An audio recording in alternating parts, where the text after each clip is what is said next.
sifat-sifat cahaya. Nah, sifat-sifat cahaya ini terdiri dari 4. Kita bisa lihat pada halaman 7 ya, halaman 7. Di situ di buku tema kalian ada sifat-sifat cahaya. Nah, seperti pada gambaran di laptop ini ya, di laptop, yaitu cahaya merambat lurus. Nah, cahaya merambat lurus yang pertama ya.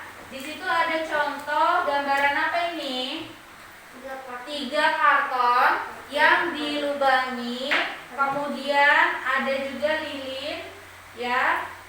Jadi kita melihatnya pada lubang yang sudah dibolongi ya, yang sudah dibolongi di kartus ini. Kita lihat yaitu cahaya merambat lurus, dia lurusnya melihat apa itu? Cahaya dari lilin.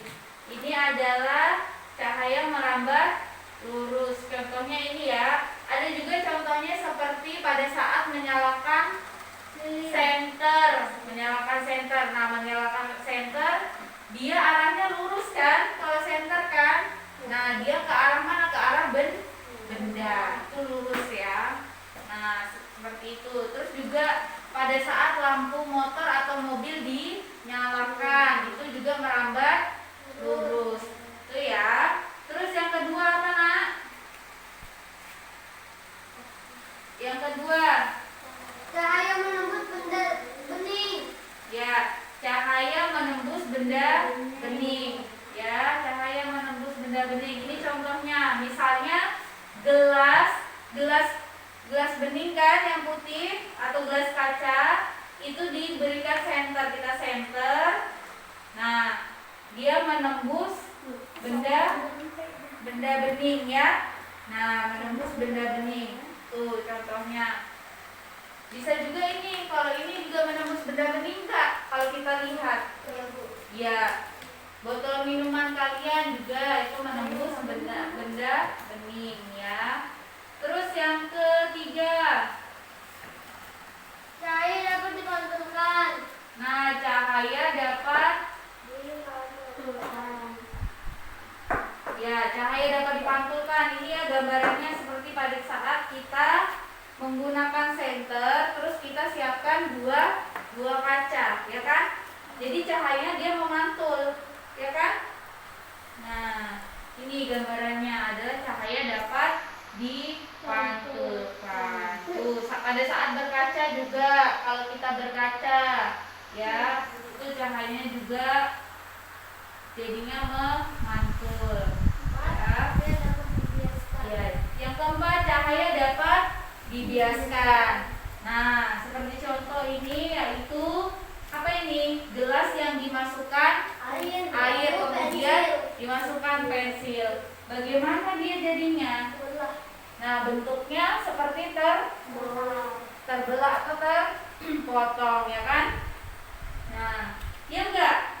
Terlihat kan jadinya seperti terpotong karena cahayanya dibiaskan. Tuh ya.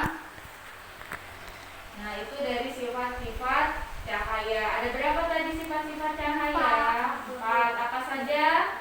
Cahaya menembus lurus, cahaya menembus benda bening, cahaya dapat dipantulkan, cahaya dapat dibiaskan. Dibiaskan, ya. Itu ada 4. Wabarakatuh. Waalaikumsalam warahmatullahi wabarakatuh. Ya.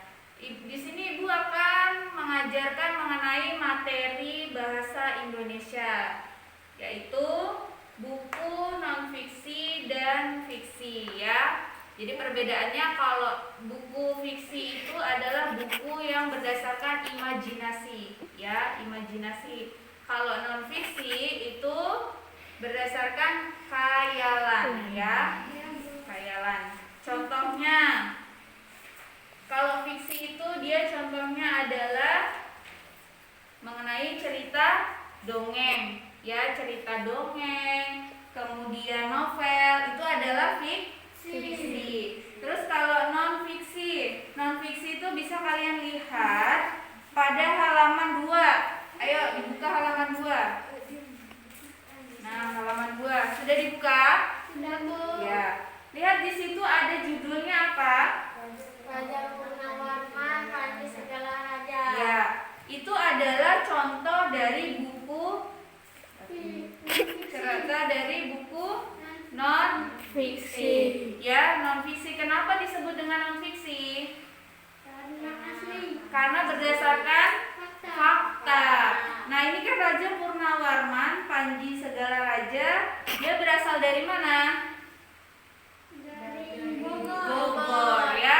Berarti itu adalah ceritanya mengenai prasasti, ya. Bisa dilihat gambarnya ya, mengenai prasasti ya. Ini prasasti namanya Pi. Nah, ini ya gambarnya prasasti. Itu ya.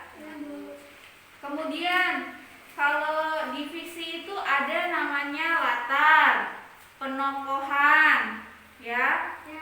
Terus ada juga amanat dan tempatnya ya, dan lain-lain. Itu adalah fiksi. Tahu ya perbedaannya? Tadi fiksi apa? Cerita yang berdasarkan imajinasi atau khayalan. Kalau non fiksi, asli nyata. ya nyata, asli, ya, atau berdasarkan dengan fakta. Contohnya apa kalau fiksi? Ini, Bu. Fiksi, kalau fiksi tadi apa? Dongeng misalnya ceritanya dongengnya bawang merah bawang putih. Terus kalau itu novel juga termasuk fiksi. Kalau non fiksi berarti, nah ini tadi mengenai sejarah apa?